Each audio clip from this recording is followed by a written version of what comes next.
할렐루야. 네, 우리 주 안에서 하나님의 은혜와 평강의 축복을 드립니다.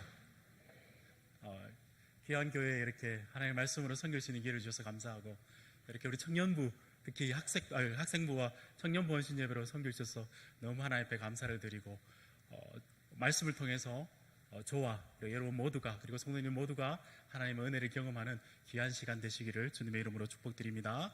말씀 듣기 전에 우리 기도하고 하나님의 말씀을 듣도록 하겠습니다.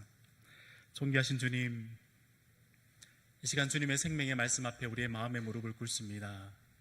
주의 말씀이 여기 있사오니 주여 우리로 하여금 이 말씀을 듣게 하여 주시옵소서. 특별히 이 시간 학생부와 청년부 헌신 예배로 하나님 앞에 모였습니다. 젊은 영혼들 주님 앞에서 부르심 따라서 하나님 앞에 결단하며 헌신하고자 이 예배로 나왔사오니 주님 임재하여 주시고 이들을 만나 주시고 말씀 가운데 하나님의 말씀의 세계를 펼쳐 주시옵소서. 이 말씀을 통하여서 그들의 마음의 세계가 변화받게 하여 주시고 그들의 삶의 세계도 변화되게 하여 주시옵소서. 그렇게 하시 우리 주님을 찬양하옵고 우리 주 예수 그리스도 이름 받들어 축복하며 기도드리옵나이다. 아멘. 여러분, 매너리즘이라는 말을 들어보셨습니까? 이 매너리즘이란 말이 지금은 우리가 매우 부정적인 의미로 쓰고 있지만, 미술사에서 매너리즘이란 말은 원래는 그런 뜻이 아니었습니다. 원래 특정한 형식을 따라서 그림을 그리는 하나의 양식을 매너리즘이라 그랬는데, 이 양식은 처음에는 각도에 따라서 거리에 따라서 사람의 크기도 달리하고 가만히 앉아있는 사람이 아니라 역동적인 그림을 그리는 하나의 양식이었습니다. 그 대표적인 화가가 누구였냐면 미켈란젤로, 들어보셨죠? 그런 화가였습니다. 그런데 이후에 미켈란젤로의 이후에 있는 화가들이 그 사람이 그리는 만큼 더 역동적이고 잘 그리지를 못하는 겁니다. 그러다 보니까 점차 이 매너리즘이라는 뜻이 식상하고 틀에 박히고 그 사람보다 뛰어넘지를 못하니까 그렇게 해서 현상 유지의 뜻으로 쓰이다가 지금 우리가 알고 있는 매너리즘, 퇴행, 퇴보, 현상 유지, 이런 뜻으로 쓰이기 시작했다는 겁니다. 여러분, 우리 신앙생활에도 오르막이 있는가 하면 내리막이 있을 때도 있습니다. 신앙에도 매너리즘이라는 단어를 붙일 수가 있는 것 같아요. 우리 어르신들이 보시기에 우리 학생부 그리고 청년부 모습들을 보니까 젊고 힘이 있고 항상 밝게 웃고 이러니까 항상 그래프가 우상향 그래프로만 살아가는 것 같지만, 사실은 우리가 신앙생활 할 때보다 이 학생들이 신앙생활 하기가 훨씬 더 힘든 상황 가운데 살아가고 있습니다. 세상에는 비평과 비난이 훨씬 더 그리스도인들을 향해서 더 많은 것이 사실입니다. 숫자도 옛날보다 훨씬 많이 줄었어요. 1987년도에 전체 교회의 구성원들 중에 반이 주일학교 학생이었습니다. 그런데 2003년도에 25%만 주일학교 학생이 되었습니다. 올해는 전체 10개 교회 가운데 3교회는 주일학교가 없고, 지방과 그리고 시골을 다 친다면 10교회 가운데 5교회도 주일학교가 없는 그런 교회, 그런 가운데 우리 젊은이들이 신앙생활을 하고 있습니다. 어쩌면 오히려 지금이 신앙생활의 갈등과 흔들림이 훨씬 더 많은 삶을 살아가고 있는, 그래서 현상 유지하기도 힘들고 어떨 때는 퇴행해 보이고 어떨 때는 힘들어 보이는 그런 삶을, 신앙을 유지하고 있는 젊은이들이 지금 오늘날의 젊은이들입니다. 그래서 이들이 신앙생활을 어느 정도 유지하다가 신앙생활의 매너리즘으로 점차 내리막을 걸어갈 때도 있는데, 그럴 때가 주로 언제냐면, 신앙은 가지고 있지만 현실 가운데 내가 예수님을 따르면서 구체적으로 내 성과물, 성공, 성취한 것이 무엇이 있을까 생각해 봤을 때 별로 그런 것이 눈에 보이지 않을 때 마음속에 낙심이 됩니다. 낙담이 들 때 점차 신앙의 내용들이 힘이 빠져가고 신앙의 회색지대로, 그리고 신앙의 매너리즘으로 빠져가기 시작한다는 겁니다. 신앙이 없는 것은 아니에요. 지금도 우리 청년들이 이 자리에 나와서 신앙이 있어서 이 자리에 나와 예배를 드리고 있죠. 그런데 당장 학교에서, 직장생활에서 예수님 잘 믿어서 지금 손에 잡히는 것, 구체적으로 성공한 것들, 성취물들이 뭐가 있는가 돌아볼 때 마음속에 어떨 때는 낙심이 오고 절망이 올 때가 있다는 거죠. 그래서 저는 오늘날 우리 청년들이 그리고 우리 학생들이 살아가는 이 시대가 꼭 어떤 시대 같냐면 과거에 이스라엘 백성들이 하나님의 약속은 있고 하나님에 대한 신앙을 가지고 광야 생활을 지내왔고 어른들이 했던 믿음의 역사를 가지고 있고 그리고 앞으로 하나님께서 역사하실 거라는 믿음의 약속들도 가지고 있지만 여리고성에서 매일매일 돕니다. 매일매일 그 믿음의 전투를 하는데 한 바퀴 돌면 벽돌이 떨어지거나 한 바퀴 돌면 금이 가거나 변화가 있었으면 좋겠는데 전혀 변함이 없이 여전히 이 신앙생활과 이 신앙의 싸움을 해야 되는 시대를 살아가고 있는 청년들 그리고 우리 학생부 어린이들 주일학교 학생들 그런 시대를 우리가 살고 있다는 생각이 들 때가 참으로 많다는 겁니다. 제가 왜 이런 이야기를 꺼내냐면 오늘 우리가 읽어본 본문 요한복음 21장의 말씀을 보시면 여기에 나와 있는 제자들이 바로 이런 마음들을 가지고 있었던 제자들입니다. 오늘 본문 말씀 15절부터 우리가 읽었지만 요한복음 21장 1절부터 여러분 성경을 가지고 계시면 1절부터 성경을 쭉 보시면 1절에 보시면 제자들이 7명이 등장을 하는데 이 7명이 바로 이런 예수님을 열심히 믿었지만 예수님을 따라서 신앙생활을 하고 있지만 여전히 삶의 현실 가운데서 고민하며 낙심하며 낙담하는 모습을 보여주고 있는 장면입니다. 우리 1절, 2절 보시면 제가 여러분을 위해서 말씀을 대신 한번 읽어드리겠습니다. 이 말씀이 어떻게 시작하냐면 그 후에라고 시작합니다. 언제 후에냐면 예수님께서 부활하고 난 다음입니다. 예수님의 부활을 다 목격했던 제자들입니다. 특별히 2절 말씀을 보시면 시몬 베드로도 있고 디두모라 하는 도마도 있습니다. 여러분 도마가 어떤 사람이었죠? 부활하고 난 다음에 예수님을 만나서 손가락으로 예수님의 못 박힌 손과 옆구리에 손을 놓아본 사람입니다. 예수님을 체험했던 사람입니다. 예수님을 경험했던 사람이에요. 그가 주는 나의 하나님이십니다라는 위대한 고백을 했던 사람입니다. 그리고 그들이 왜 지금 여기에 갈릴리 호수, 그들이 사역을 했던 삶의 현장이었던 갈릴리 호수에 있는가 하면 부활 승천하시고 난 다음에 예수님께서 이 제자들에게 갈릴리 호수로 가라는 말씀을 해주셨기 때문에 그들이 이 갈릴리 호수에 와 있는 겁니다. 다시 말해서 이 지금 제자들 7명이 있는데 예수님에 대한 내용도 잘 알고 예수님의 부활에 대한 능력도 잘 알고 신앙적으로 체험도 했고 예수님의 말씀을 따라서 지금 삶의 현장인 갈릴리로 와 있다는 사실입니다. 여러분, 예수님께서 왜 부활 승천하시고 난 다음에 갈릴리로 가라고 하셨을까요?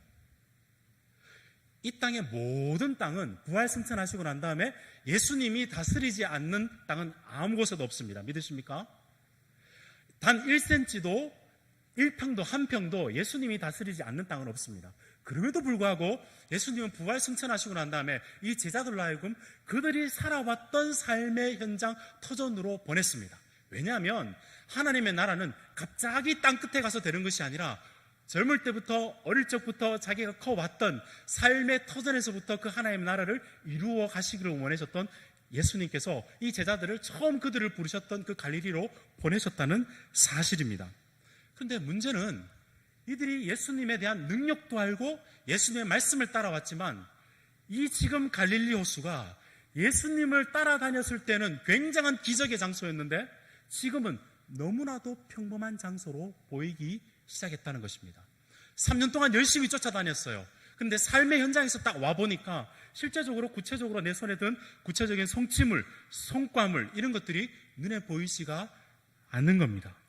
그래서 3절 보시면 그들이 어떤 행동을 하냐면 물고기를 잡으러 갑니다. 그들이 원래 했던 행동들인지도 모르겠습니다. 어쩌면 그들이 배가 고팠을까요?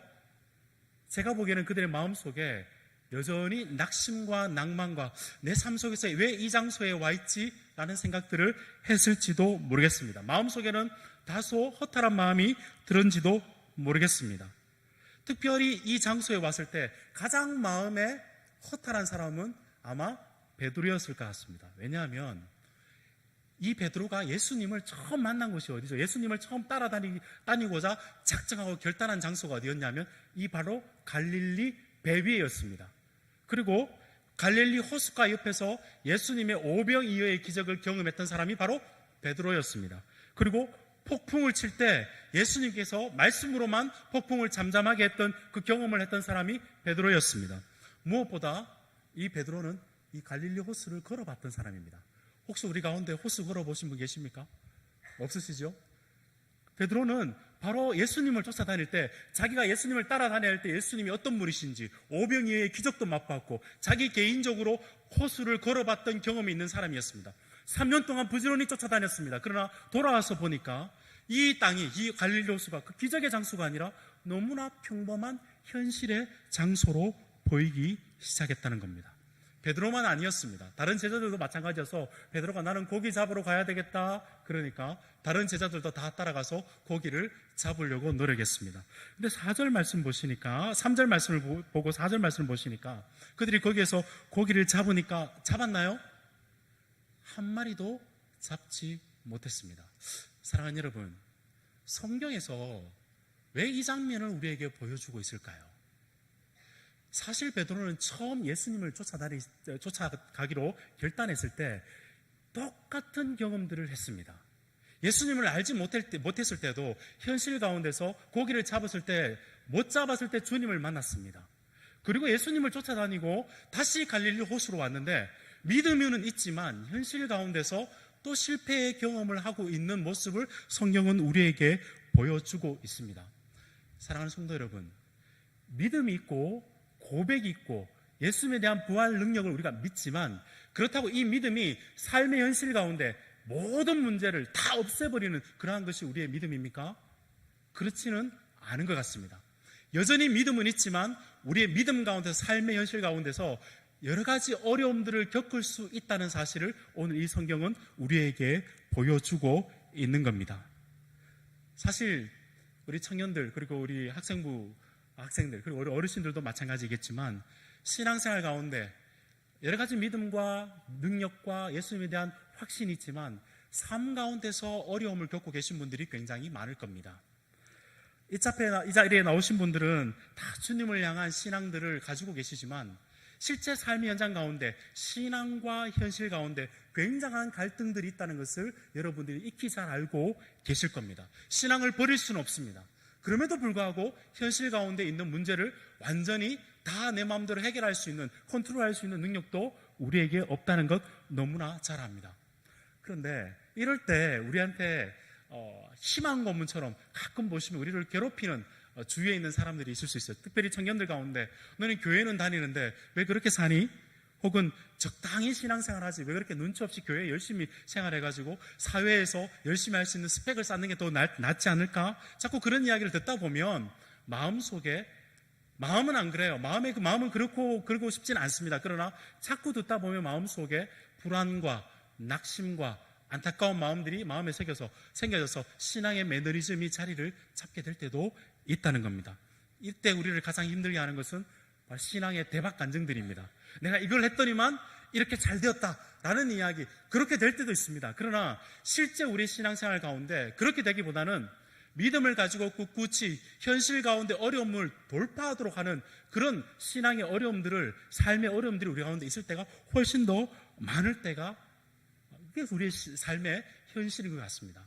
사랑하는 여러분, 바로 이럴 때 여러분들은 어떻게 하십니까? 어떻게 하면 이 신앙의 매너리즘, 현실 유지뿐만 아니라 정말 믿음 가지고 삶의 현장 가운데서도 박차고 일어나서 다시금 신앙의 오르막을 오를 수 있는 그 힘을 어떻게 얻을 수 있을까요?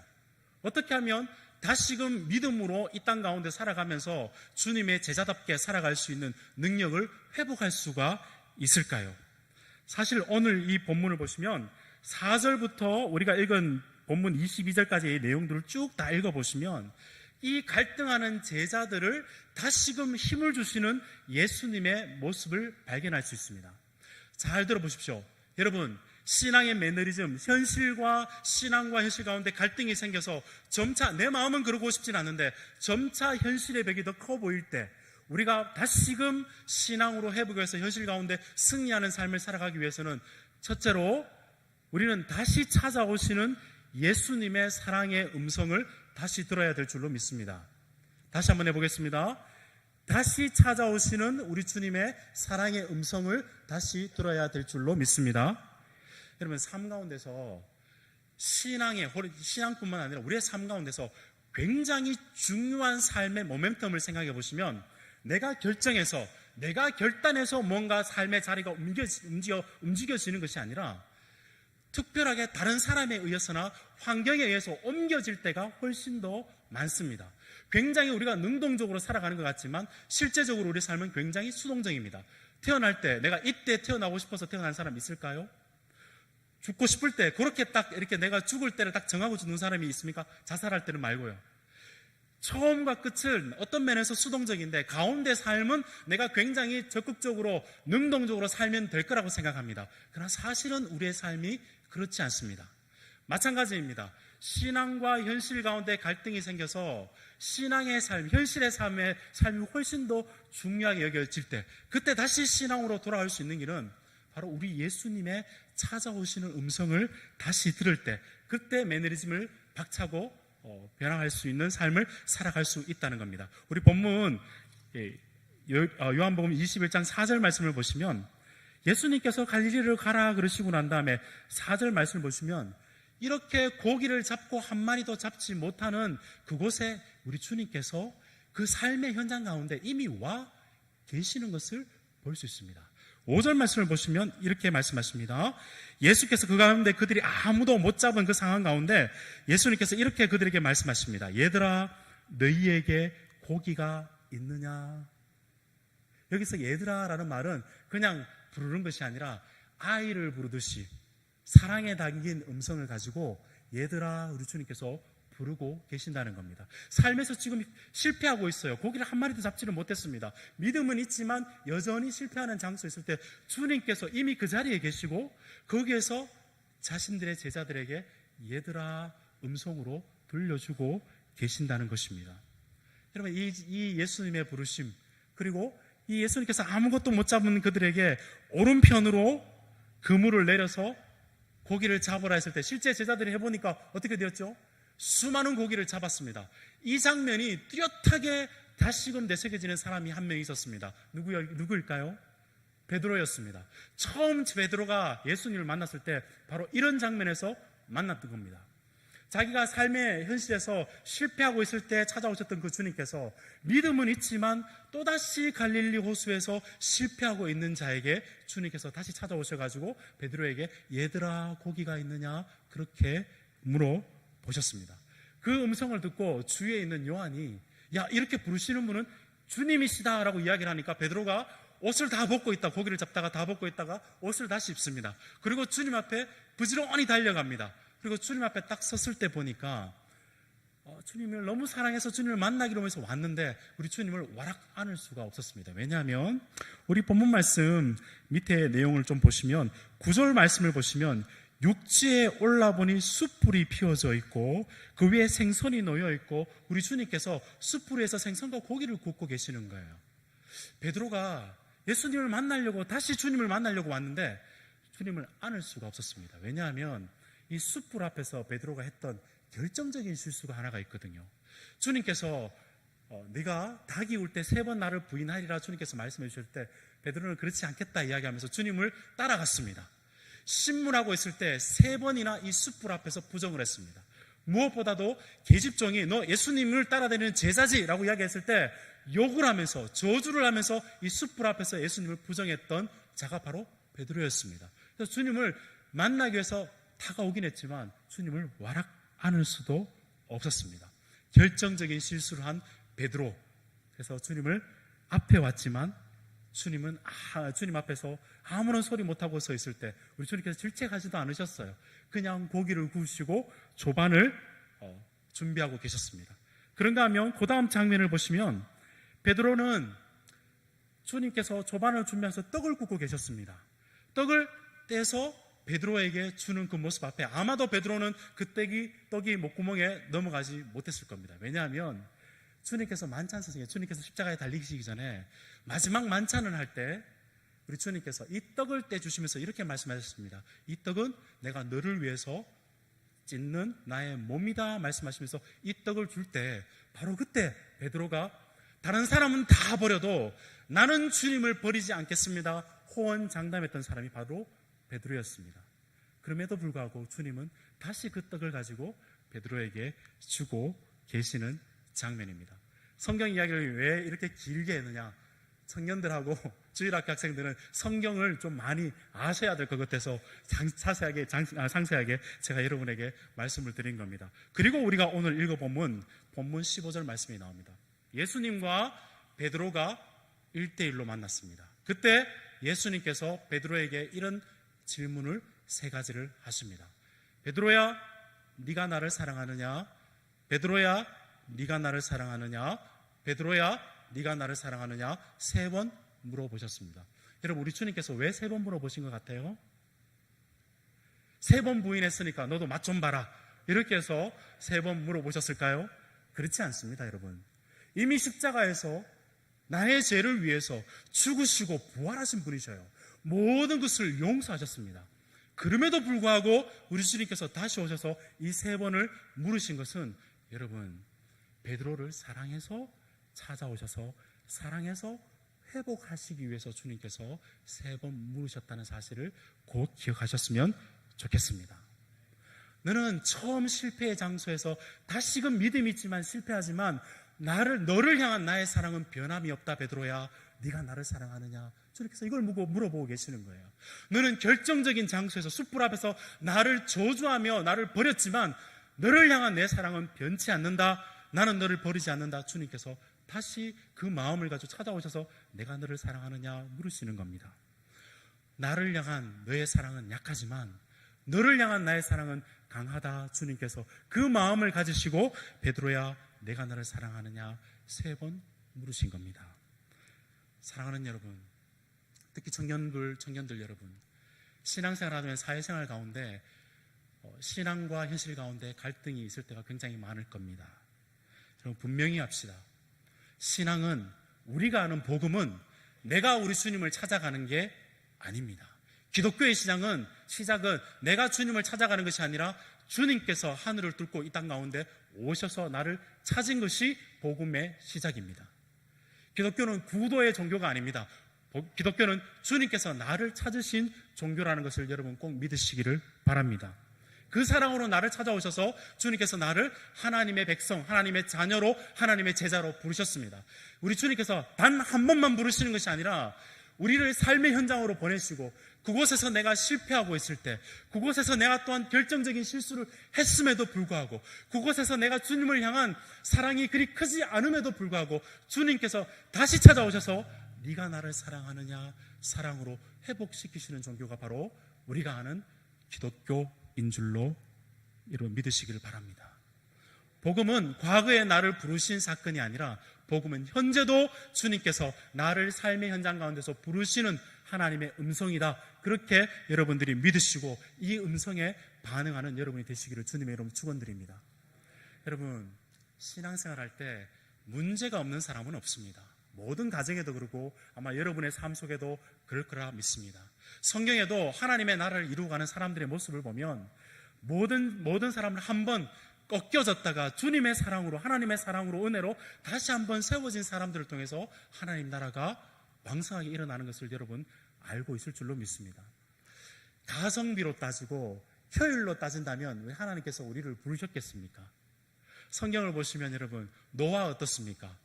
노아는 120년 동안 충실히 하나님의 노아의 방주를 만들었지만 또 다른 면으로 생각한다면 120년 동안 전도 한 명 못한 사람입니다. 이해가 되십니까?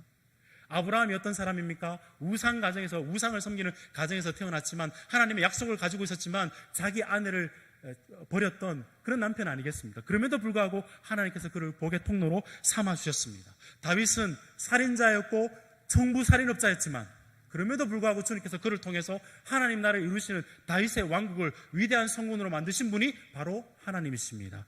바울은 어떻습니까? 예수님 이후에 예수님을 박해하는 자였지만 주님께서 그를 만나셔서 다시금 그를 통하여서 꺾으시고 그 사랑으로 다시 세워서 하나님 나라를 왕성하게 이루어갔던 그 하나님의 역사를 믿는 것, 그것이 우리가 믿는 기독교이며 복음의 능력인 줄로 믿습니다. 사랑하는 청년 여러분, 그러므로 오늘 이 시간, 그리고 사랑하는 성도 여러분, 이 시간 우리를 삶의 현장에 보내어서 주님께서 그 현장에서 하나님이 여러분을 찾으시고 내가 나를 사랑하느냐 그 음성을 주님께서 여러분에게 들려주실 때 그 음성에 주님, 내가 주님을 사랑합니다, 그렇게 고백할 수 있는 여러분 되시기를 바랍니다. 혹시 여러분 가운데 나는 여전히 현실 가운데 계속해서 실패하고 있다라는 그런 삶의 현장 가운데 계신 분이 있다면 오늘 이 음성을 다시 들으시길 바랍니다. 나는 너를 처음 사랑했던 그 사랑으로 다시금 너의 삶의 현장 가운데 이미 와 있다. 네가 나를 사랑하는 것은 약할지 모르겠지만 너를 향한 나의 사랑은 변치 않는다. 주님의 그 음성을 들으시는 여러분 되시길 바랍니다. 혹시 주위에 있는 사람은 모르겠지만 다른 사람은 몰라도 내 마음 속에는 결정적인 실수가 있어서 내가 정말 주님의 제자가 될 수 있을까 그런 마음이 있는 분이 있더라도 이 말씀을 들으시고 다시금 주님의 음성을 들으시길 바랍니다. 내가 너를 사랑한다. 네가 나를 사랑하느냐? 이 음성에 여러분 내가 주님을 사랑합니다. 그렇게 고백할 수 있는 여러분 되시길 바랍니다. 정말 여러분을 향한 우리 주님의 마음은 사랑밖에 없습니다. 여러분을 향한 하나님의 의도는 우리 주님의 의도는 사랑밖에 없다는 사실을 꼭 기억하시기를 주님의 이름으로 축원드립니다. 여러분 제 이야기를 잠깐 할까요? 그래야 여러분이 들을 것 같아요. 청년들한테 제가 도전을 좀 드리기 위해서 제 이야기를 좀 하겠습니다. 저는 청년 때 직장 생활을 했습니다. CJ라고 들어보셨죠? CJ 엔터테인먼트에서 영화를 팔아먹던 놈이었습니다. 주님의 부름을 받고 신학교를 갔어요. 신학교를 갔는데 신학교 가면 좀 잘 돼야 될 것 아니에요. 근데 그때부터 몸이 아프기 시작했습니다. 많이 아파서 지금은 멀쩡하게 보이지만 7년 동안 투석을 했습니다. 피를 걸렀어요. 그때 제가 어떻게 했을까요? 주님, 예수님 믿으면 좀 잘 돼야 될 것 아닙니까? 열심히 주님 나라 위해서 사역을 해야 되는데 잘 돼야 되지 않을까요? 내가 예수님을 믿고 신뢰합니다. 잘 되어서 정말 열심히 주님 나라를 위해서 섬기기를 원합니다. 그때 우리 주님께서 저한테 들려주셨던 음성은 내가 너를 처음 불렀을 때 성공과 성취를 위해서 부른 것이 아니고 내가 너를 불렀을 때는 내가 너를 사랑해서 너 정말 나를 사랑하느냐 그 마음으로 불렀다. 그 음성에 주님 그렇습니다. 나는 주님을 신뢰하는 것을 떠나서 정말 주님을 사랑하는 마음으로 주님을 따르겠습니다. 끝에서부터 다시금 하나님께서 사랑으로 세워주신다는 말씀을 제가 여러분에게 들려드리고 싶습니다. 신앙생활 가운데 믿음으로 모든 문제가 없어지는 것이 아니라 사랑으로 주님의 사랑으로 그 사랑의 힘으로 다시금 하나님 나라를 이룰 수 있는 그 길로 주님께서 여러분을 부르셨다는 사실을 꼭 기억하시고 현실과 믿음 가운데서 갈등이 될 때 다시금 그 하나님의 음성을 들으시는 여러분 되시길 바랍니다. 청년 여러분 그 음성을 들으실 때 들을 수 있는 장소 교회에서 모이거나 수련회 가셨을 때 말씀 가운데서 그 음성을 들을 수 있는 여러분이 되시기를 주님의 이름으로 축원드립니다. 그런가 하면 삶의 현장 가운데 주님께서 사랑은 우리 가운데 우리 가운데 주님으로 인하여서 신앙생활을 할 수 있는 동력은 회복합니다만도 그 동력만 가지고 살아가는 것이 아니라 신앙생활은 분명한 방향이 있어야 됩니다. 사랑을 회복하는 것은 동력에 대한 회복이라면 분명한 삶의 방향에 대한 회복은 사명의 회복인 줄로 믿습니다. 우리 주님께서 베드로에게 내가 나를 사랑하느냐 3번 말씀하시고 난 다음에 주님께서 내가 주님을 사랑하는 줄 주님께서 아십니다라고 하니까 주님께서 곧장 3가지의 명령을 우리에게 주셨습니다. 그 명령이 뭐죠? 내 양을 먹이라, 내 양을 치라, 내 양을 먹이라. 사명을 우리에게 주셨다는 사실입니다. 여러분 우리가 사랑을 하면 누군가 사랑을 하게 되면 일을 하게 되어 있습니다. 제가 대학 다닐 때 친구 중에 굉장히 잘 사는 친구였습니다. 너무 부하다 보니까 친구들에게 선물을 많이 사줬는데 여자친구를 사게 되었습니다. 그래서 선물도 많이 주니까 그 여자친구가 정말 이 남자가 나를 위해서 진심으로 사랑하나 그게 궁금해서 다른 아버지의 돈이 아니라 오빠의 힘으로 열심히 일을 해서 그 돈으로 선물을 사보라 그랬더니만 이 친구가 그때부터 아르바이트도 하고 막노동도 해가지고 선물을 준비하더라고요. 저는 그때 그 친구가 얼굴이 그렇게 행복한 것은 처음 봤습니다.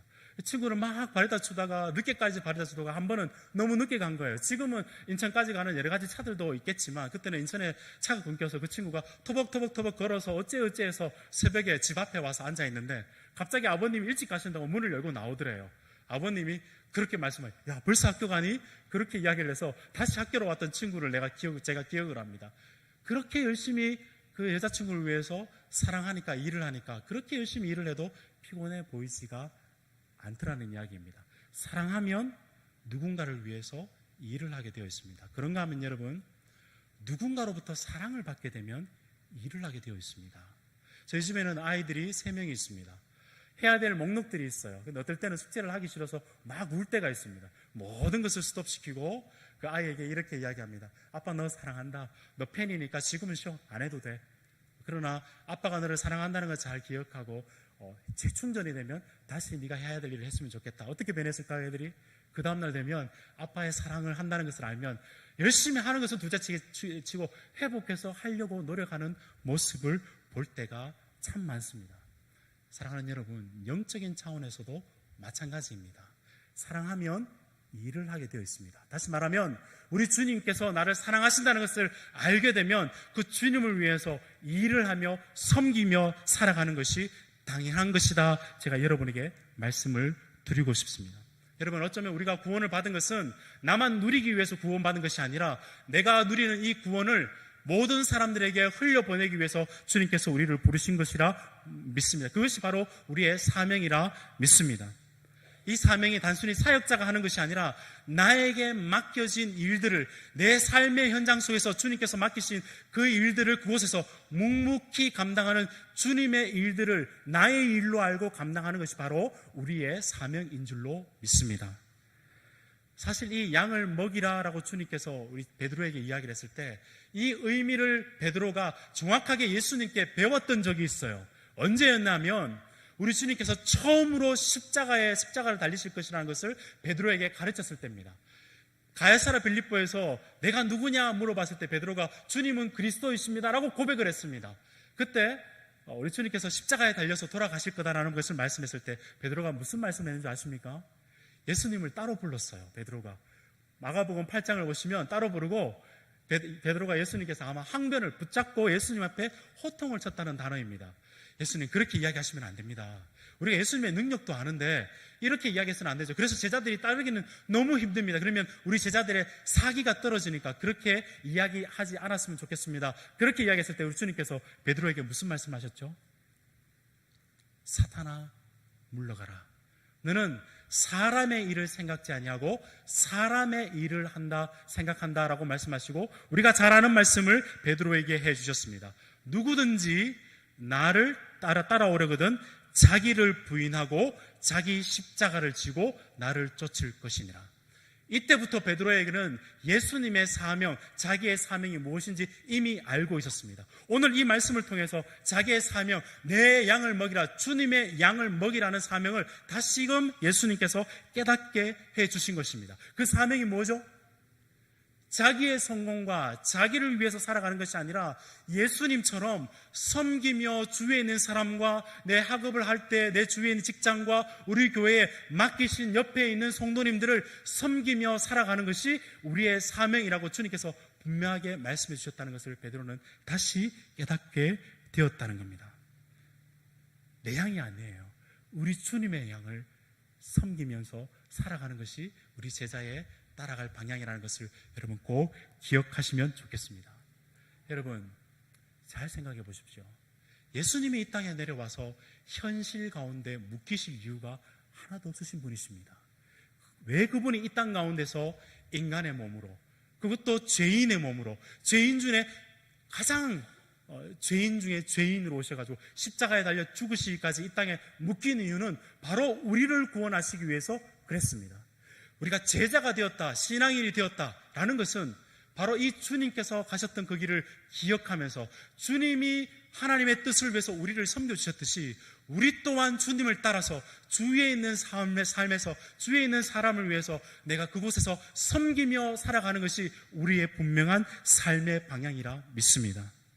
예수님을 따라간다 그러면서 섬기는 삶을 살아가지 않는 것, 여전히 자기 자신을 위해서 살아가는 모습을 살아간다면 어쩌면 우리는 주님의 길을 가는 것이 아니라 내가 원하는 길로 가는 사람인 줄도 모르겠습니다. 다시 말씀드립니다. 십자가를 짊어지고 살아가는 것이 우리의 사명이며 우리의 삶의 현실 가운데 여러분의 삶의 보내신 그곳 가운데서 주위에 있는 사람들을 섬기며 살아가는 것이 우리의 사명이며 우리의 능력인 줄로 믿습니다.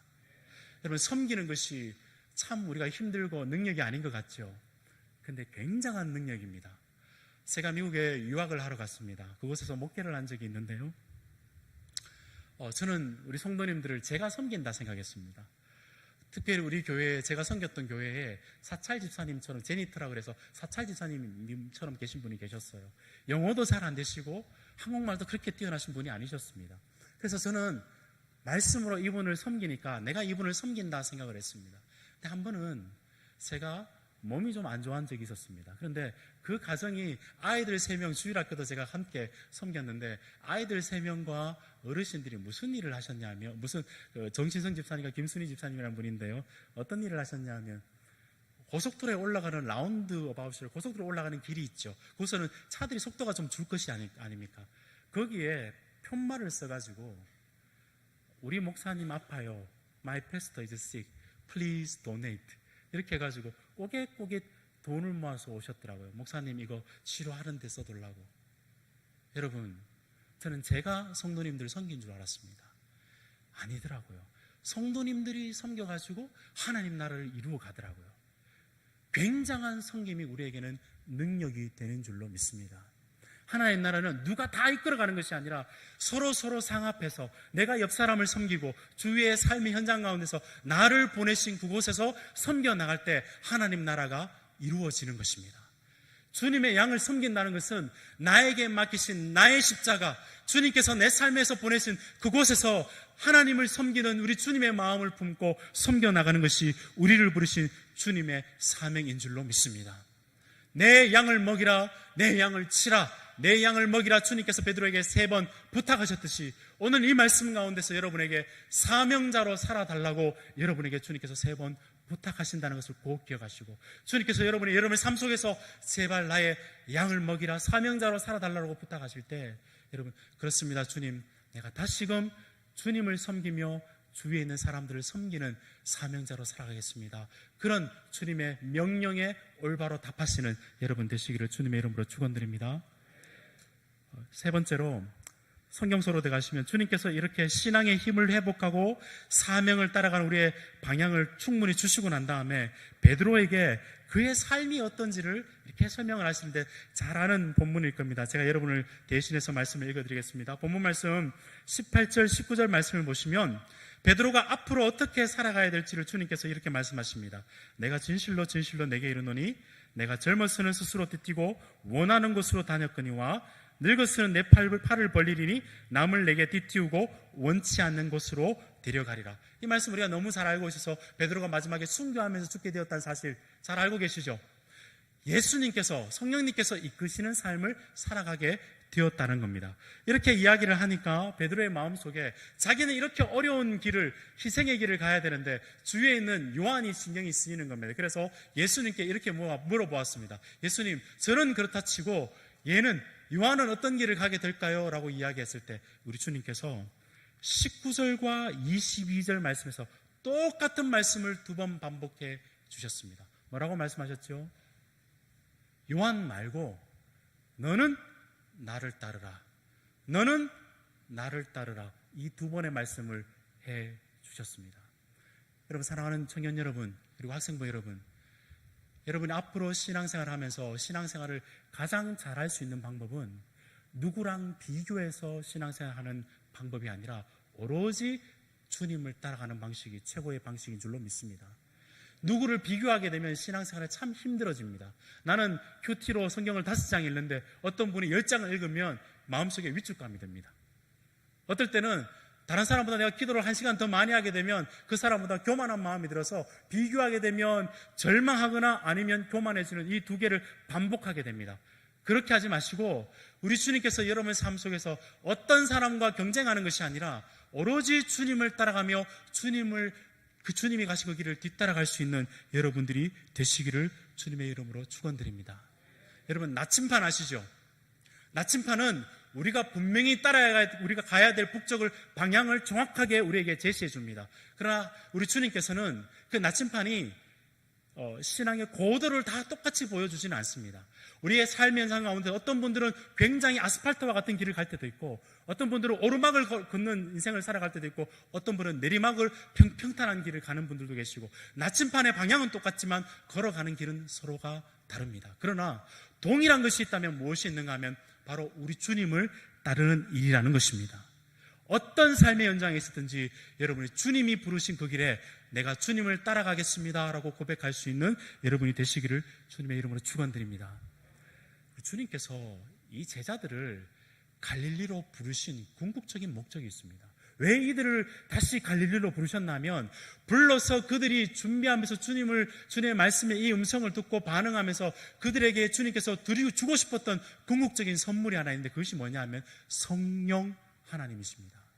우리 성령 하나님 그러면 이상하게 어떤 능력이나 기운이나 파워라 생각할 수 있지만, 성령 하나님은 말씀 그대로 하나님이십니다.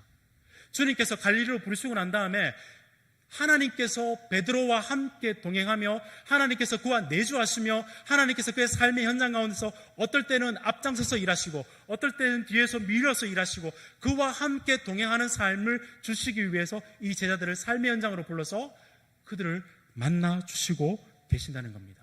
사랑하는 청년 여러분, 여러분은 다른 어떤 선물보다 하나님을 소유한 선물을 가지고 있다는 사실을 꼭 기억하시기를 바랍니다. 그래서 우리 주님과 함께 따를 때, 그분과 함께 동행할 때 가장 큰 선물은 여러분에게 하나님 자신이 여러분의 가장 큰 선물이라는 것이 여러분의 특권과 영광이 되기를 주님으로 축원드립니다. 베드로가 이렇게 주님을 만나고 성령을 받고 난 다음에는 삶이 완전히 변했어요. 계집종에게 저주하며 예수님을 거부했던 그가 많은 유대인들에게 예수님의 너희가 못 박아 죽인 자가 바로 예수님이라고 선포하셨던 것은 바로 이 성령 하나님과 동행했기 때문입니다.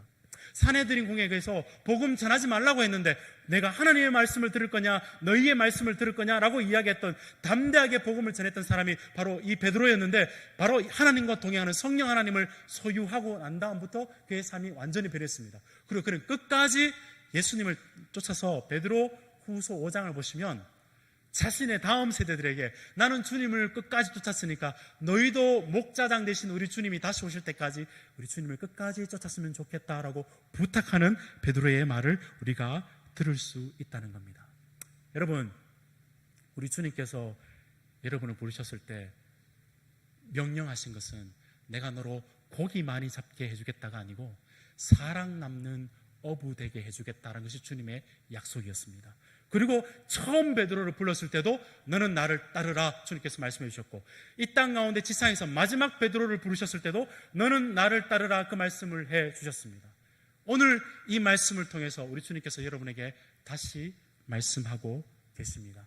여러분, 이 땅 가운데서 주님을 따르시는, 끝까지 주님을 따르시는 여러분 되시기를 바랍니다. 사랑하는 청년 여러분, 분명히 세상은 여러분이 세상 가운데 살아갈 때 세 가지로 여러분을 현혹시킬 겁니다. 세상에 따르는 원리는 돈과 명예와 부유함을 가지고 여러분을 유혹하거나, 아니면 그걸 따르지 않을 경우에 협박을 하거나, 아니면 세상의 원리가 그렇게 세상의 원리를 따르는 것이 성공한 것이라고 그렇게 속일 겁니다. 유혹, 박해, 속임, 이 세 가지가 세상이 여러분에게 하는 신앙의 도전들일 겁니다. 그러나 여러분 꼭 기억하십시오. 여러분, 세상의 원리로 따르지 마시고 우리 주님의 이 음성을 기억하시고 주님의 사랑의 음성에 다시 반응하시고 주님께서 맡기신 그 사명에 나의 십자가, 내 삶의 현장에서 그것을 지고 살아가시는 여러분 되시고, 끝까지 주님을 따르시는 주님의 부르심에 반응하시고 십자가를 짊고 따라가시며 그리고 끝까지 주님을 따라가시는 여러분 되시기를 주님의 이름으로 축원드립니다. 세상에서 성공하고 세상에서 이름 높아지는 것으로 하나님께 영광을 돌릴 수 있는 게 아니라는 사실 여러분 너무나 잘 알고 계시죠.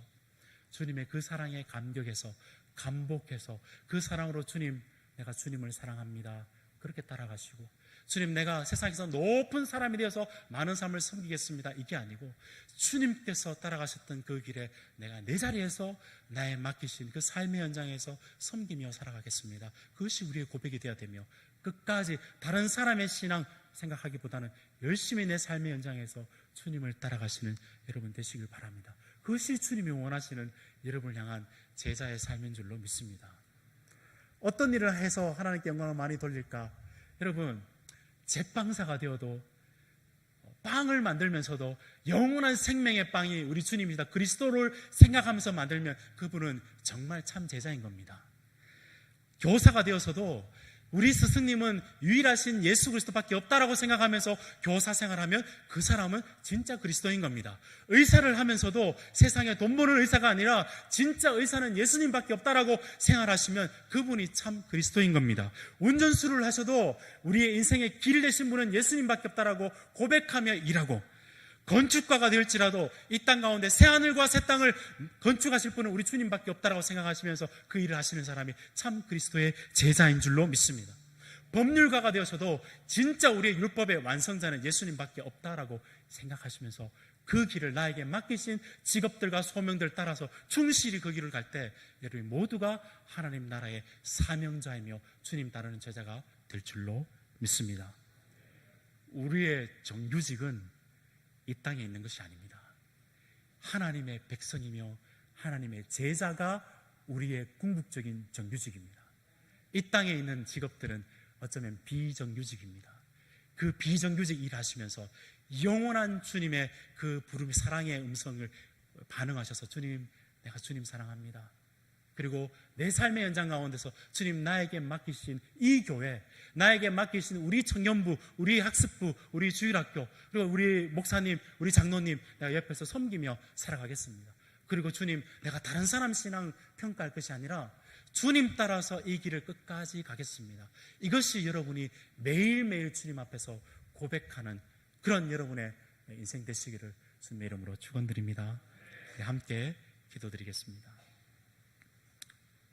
존귀하신 아버지 하나님, 이 사랑하는 청년들과 사랑하는 성도님들이 이 땅 가운데 살아가면서 신앙은 있지만 우리의 힘으로 이 신앙을 잘 지키며 살아가기가 너무나 힘든 시대를 살아가고 있습니다.